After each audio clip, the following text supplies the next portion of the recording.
Naglalakad sa may dalampasigan, saksi ang alon at buwan. Pumipilit sa tibok ng puso tuwing ika'y tumatawa o tumitingin sa aking mata. Kinakabahan na baka Hello sa inyong mga nakakarinig. Nagustuhan ko ang pagbabalik ko rito sa Pilipinas. Ang dami ko ng mga kasalamuhang mga kamag-anak na matagal ko nang hindi nakikita. Sina Selly at ang mga anak niya, mga apo ko. Ang lalaki na, ilang taon na ako kasi hindi nakakaparito sa Pilipinas. Kaya tuwan-tuwa ako, lahat sila, mano, lola. Ang iba, hindi ko na matandaan. Bawat isa tatanungin ko, sino ka? Sino ka? Palibasa, malabo na yung mata ko. Tanong ako ng tanong, lahat naghahalikan. Hindi ko akalain gano'n, karami pala ang mga apo ko na. Ito yung si Selly, maganda naman buhay, tumaba.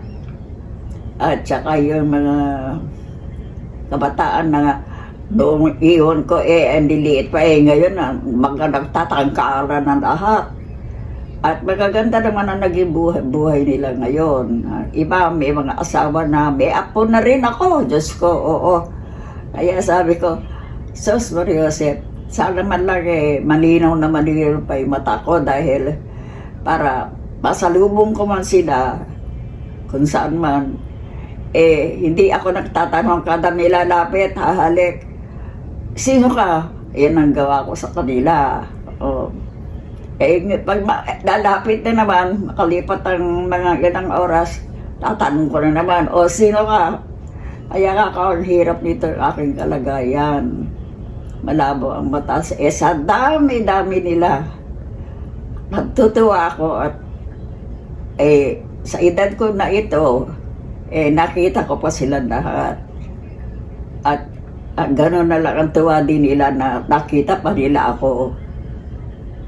Kaya nasisiyahan ako sa naging parito ko sa Maynila, sa Pilipinas. Pati mga dati ko nakakilala, ano na rin, nagbatian na rin, hindi nila akalain na ano pa ako. At sa edad na ito, hindi rin namin akalain magkikita-kita pa rin kami.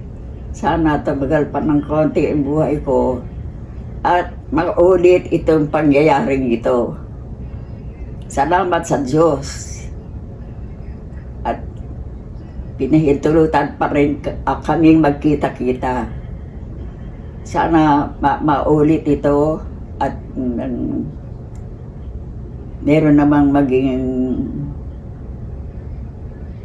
alaala para sa lahat. Kung dumating na yung huling pagkakataon. Salamat ng marami sa Panginoon Diyos. Yung unang ko na rito, ang unang nahangaan ko ng pag-aasikaso si Mary Grace Antimano. Lola, dadalhin kita sa parlor. Ay, nako, pinamanicurean ako, pedicure. At binilihan kaagad ako ng jacket dahil baka ako nagiginaw. Iyan ang siyang una. Sabi ko, magkano ang nagasta mo? Baka naman ka ako, nawalan ka na ng pera. Ang sagot sa akin, secret. Sabi ko, marami pa siya minano kaya. Sabi ko, mga bata na ito, wala silang hinaya, wala silang magkano man ang gastahin nila, hindi nila iniintindi. Basta mabigyan nila ako ng kasiyahan. Marami pang rin sa akin gumagasta. Imbes na ako ang gagasta, sila ang naggasta. Kaya ako, Diyos ko,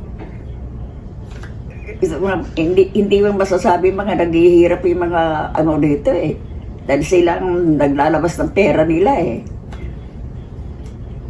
And ang nasisiyahan ako, wala silang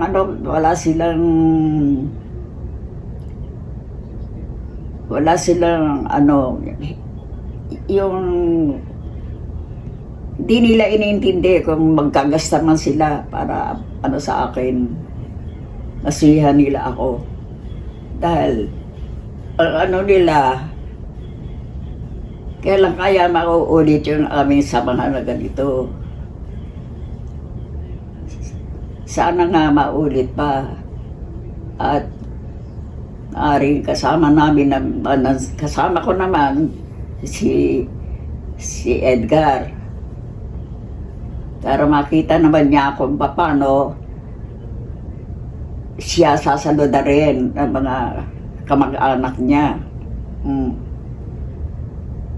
Hindi iniintindi yung gagastos sila, hindi sila na basta sila kung paano nila mabibigyan ng kasiyahan. Tayong mga galing pa ng Amerika, sila pang mga iniisip namin baka naghihirap o baka naman nagailangan ng tulong. Sila pa ang naggasta sa akin. Kaya ako, wala akong kagasta-gasta. Ako ang pinagkagastahan nila. Tulad ni Mary Grace, ay nako, napakahit na bata. Pati naman yung si Jed, masaludar. Lahat ng giginhawa ko, ginagawa nila. Sa dami ng bawat lapit, halik, lola, lola. Kala mo, celebrity ako talaga Kaya yun, ang inaano ko, kung halimbawa man, bumalik na ako sa Amerika, sana makabalik uli dito sa Pilipinas. Maulit yung pagsasamahan namin. Eto, nanghihina ng tuhod ko, dumadami yung apo ko. Hindi ko akalain. Ang dasal ko na lang sa Panginoon Diyos ko, sa Panginoon Diyos, maulit sana itong pagkikita-kita na ito. Lahat ng, hindi ko akalain, laki-laki palang pamilya itong namin. Ang aking taga-alaga, ang bilang nurse ko rito, nakatagat ng gamot ko, bigay ng candy ko. Ito, si Sydney, kapatid ni tawag to, si Frida. Yan. At yung mga anak ni Grace na dalawa, si Satiel at si Miguel, na dalawang lalaki. Ayun. Si Ali, ay buntis na. Nag-asawa na pala. Yan ang nila, kilala ng pangalan nila Boching ang taga-tulak na aking walker. Ay ako, nakakatawa. Iniluhog nila yung aking walker. Kaya ngayon, bago ang walker ko, bagong-bago, bigay ng congressman.